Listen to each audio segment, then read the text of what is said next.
Hey everybody, welcome back to the channel. Today we have a brand new release from Bestech Knives. That is the new ink. This is a Dennis Simonuti design. Hopefully I'm not butchering that. Sorry if I am, Dennis. Super streamlined knife. Great CEO style knife at 7 inches long with a 3.07 inch drop point blade. This one is in the CPM MagnaCut steel. It has a blasted stonewash finish. There's Dennis's logo right there. No jimping up top. You have a pretty stout tip there. If you need to do a little twisting and turning, you should be fine. You have a decent sharpening choil. You should have a few sharpenings. I sharpened this one up after I finished the testing, and as you can see, nothing has started to flare on me. And that plunge grind's way back here. So you should have, I'd say, 4 or 5 sharpens maybe before you'll have to worry about that. You have an internal stop pin, so you don't have to worry about anything getting in the way of that. Your blade stock thickness on this one's coming in at 0.12 with a flat grind that they still managed to get down to around 16 thousandths behind the edge. So as long as it's sharp, it should be a good slicer. Let's find out.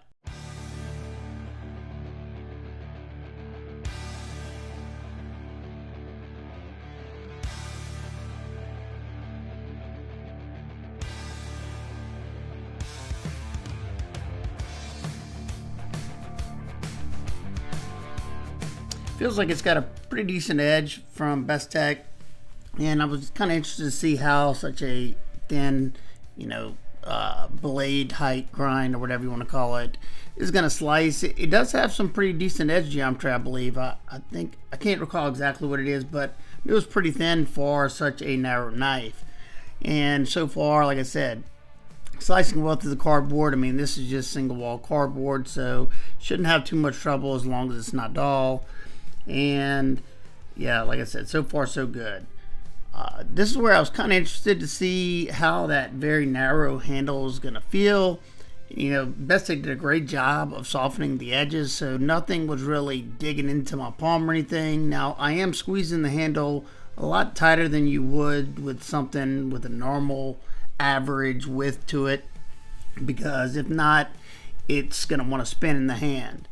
But you'll see I'm able to get a lot of force, a lot of pressure into that wood. I was kind of surprised. I didn't expect to be able to get as much power into it. Now, you wouldn't want to do that for a long period of time because it wouldn't be the most comfortable. Now, it didn't have as much bite as I hoped it would. It wasn't bad by any means, and it still was able to do it. But, it could have definitely had just that little bit more toothiness to the edge. The drop point has that belly up front, so this is where it's really going to shine at doing cuts like this on a flat cutting surface. Being that this handle is narrow, once again, it's a little bit more challenging to be able to get as much pressure down into the material, because or at least I'm holding it in a pinch grip, and it requires you to squeeze that grip pretty hard, because you don't have a whole lot to hold on to. Now, it wasn't super difficult or anything, and I managed not to get any blisters. You can see me swapping to that index finger grip every now and again, so it wasn't dull by any means. I think it was because the knife I tested right before this one was just stupid sharp, and I barely put any pressure into it. Being that it tips higher, you can use it, but it's probably going to be easier just to drag through with that belly. And then all this stuff, no problem. I was kind of worried that the blasted finish would cause a little drag in the tubing in this dense corner cardboard, but that was not the case, so that's always nice to see. But all in all, I thought it was performing great. It finished out strong with the denim, and that's all I can really ask for, especially for such a small knife like this. But yeah, not bad at all. Well, I thought it was a good performer, especially for the type of knife this is. This isn't a hard use knife by any means. It would be a good office carry, just very discreet. Love how everything kind of buries into the handle. Now let's take a look at this deployment. So because they went with this top flipper, you don't have to worry about anything sticking out. So you have some excellent jimping for that top flipper. You can put your finger up here, do that flip, which works great. Very, very smooth action. The roll around thumb flip works good. Yeah, you can do a knuckle roll if you want, but out of the box, this thing came ridiculously smooth and, like I said, very snappy from that detent. Whenever it fires out, it fires out. Riding on cage trunk bearings with a ceramic detent ball, aiding in that silky smooth action. Because this is a very neutral broomstick style looking handle, it was comfortable. Now it is a very narrow handle, so doing harder cuts is going to fatigue your wrist and forearms a little quicker than something that filled out the hand more. But there was nothing uncomfortable, and no matter which way you hold this one, it's going to be nice and comfortable. It's rounded over there in the top, so you got something to anchor onto just in case you need to put it into a log or something. Doing a pull cut, you're going to be fine as well. Nothing poking or prodding me. They did a great job of softening these edges right here. Bestech usually does great work. Awesome craftsmanship there. I have the very monochromatic version. There's other variations. I think there's an all black wash version. And then there's a few of them with anodized scales if the monochromatic look isn't your thing.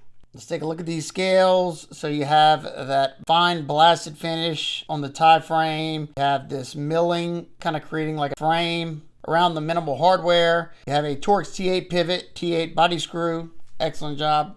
Also have a flow-through construction with just one hourglass standoff in the back right here. You have a milled tie pocket clip that has good flex to it and went in and out of my pocket nicely and completely disappears in the pocket. I forgot several times that I had this one in the pocket. And something I messed up on a previous knife I reviewed, saying it was tip-up right-hand carry only.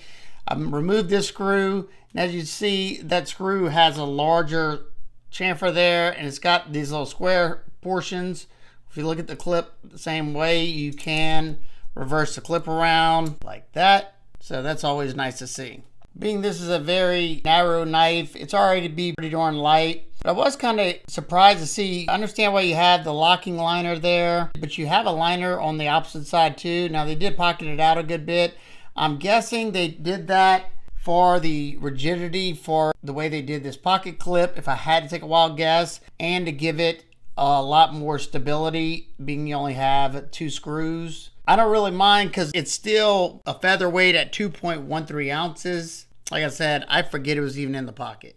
This is a liner lock, and my lockup sitting at around 30 to 40% or so. Access to that liner, it does sit a little proud of the scales. You do have a little bit of texture, and you have a chamfer on that side. I don't find it hard to get my thumb in there at all, and the tension's not super crazy to where it's uncomfortable. You can use that portion too. I'm usually not somebody who likes to see texture like that, but it doesn't bother me. Lockup, nice and solid. For such a slim knife, very tight lockup. No movement up, down, left, or right. Now for some quick size comparisons. It's dwarfed by the Ontario Rat 1, and it's just a hair shorter than the Rat 2. And here's another streamlined Bestech, the Spearfisher, which is a decent bit bigger, and it's a little bit larger than the Bestech Tonic. And it's just a hair shorter than the Spyderco Power 3, and it's a hair longer than the Benchmade Mini Grip. And lastly, it's just a hair shorter than the CJRB Locust, and a hair longer than the Kaiser Shot. Now, being that absolutely no knife's perfect, what are my nitpicks and complaints? Even though it performed well, I think it would have benefited by having a hollow grind like on the Spearfisher. This one is super slicey because of that hollow grind, being that you have a very short grind height. But Bestech still managed to get this one down nice and thin. So it still performed nicely. I think it could have been a little better. And you see how you have jimping on the Spearfisher. I'm not a huge jimping guy, but I would kind of understand if they had a little bit of jimping here. So if you are pushing hard into something, gives you a little bit more control on a very narrow knife. But not a deal breaker for me, of course. I don't love a blasted stonewash finish, usually because it corrodes a lot easier. But this is CPM MagnaCut, so you should not have to worry about corrosion. But I still would prefer a raw stonewash finish. It hides wear much better because it doesn't smudge up. Even though, as you can see, after all that cutting, you can't really tell I did any cutting with it at all. So, very minor nitpick. So, what are my final thoughts? If you're somebody who works in an office setting, or you like very sleek designs that you're going to probably forget it's even in the pocket, then this is a great option. This one right here comes in at 170 bucks. I don't think it's too far out of line. Bestech does a great job with their fit and finish. You got MagnaCut blade steel, tie frame. You got a fantastic action. Now, it's definitely not cheap by any means, but I don't think you'll be disappointed. If you like front flippers, this one is fantastic. I mean, great action. Mainly because it's a liner lock. You don't have to worry about grabbing onto a lock bar or anything. And it's just so smooth. So that's going to wrap up today's video. I'd love to hear y'all thoughts on this. Y'all like these CEO style, very slim knives, or are they not your thing? I used to not be a fan of these at all, but I started carrying them and started buying more and more of them, and they're starting to grow on me. Whenever I need something that's going to be very discreet, not going to really feel it in the pocket, then I'll grab one of these. Especially if I'm wearing like gym shorts, something like that, this is another great option, being that it's only 2.13 ounces. So that's going to wrap up today's video. If you're interested in picking up one of these, I will link it down below in the description. If you have any questions, comments, concerns, you can leave those down below as well, and I'll do my best to get back with you. Hope every single one of y'all is having a fantastic day today. And remember, keep your blade sharp, smile more. Peace!